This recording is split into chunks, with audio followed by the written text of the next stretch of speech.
ایک شخص جو بار بار زنا کرتا ہے اور جھوٹ بولتا ہے اور بعد میں شرمندہ بھی ہوتا ہے اور توبہ کرتا ہے، لیکن پھر بھی وہ اپنے نفس پر قابو نہیں کر سکتا۔ جیسے توبہ کے وقت تو اس کے دل میں یہ پورا ارادہ ہو کہ انشاءاللہ اب میں یہ گناہ نہیں کروں گا،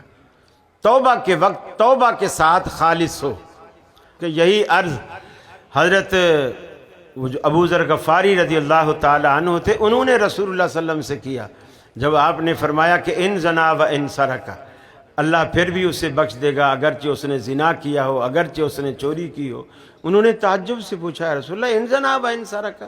3 دفعہ کہا ان زنا و ان سرقہ، آپ نے فرمایا و ان راغم انف ابی ذر، ارے ابو ذر کی ناک خاک آلود بھی ہو جائے نا پھر بھی وہ بخشا جائے گا، پھر بھی اللہ رب العالمین سے معاف کرے گا۔ ہمارا کیا جاتا ہے اگر اللہ اس کو معاف کرتا ہے، اس کا اور اللہ کا معاملہ ہے۔ اگر وہ سچے دل سے توبہ کرتا ہے، 100 بندے کے قاتل کو اللہ نے معاف کیا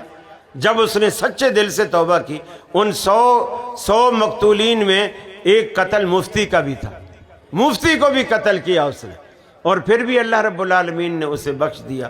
تو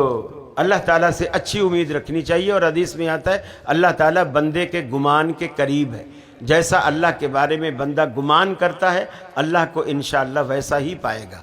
اللہ سے اچھی امید رکھیں اور انشاءاللہ آپ کے گناہ اللہ ضرور معاف کرے گا۔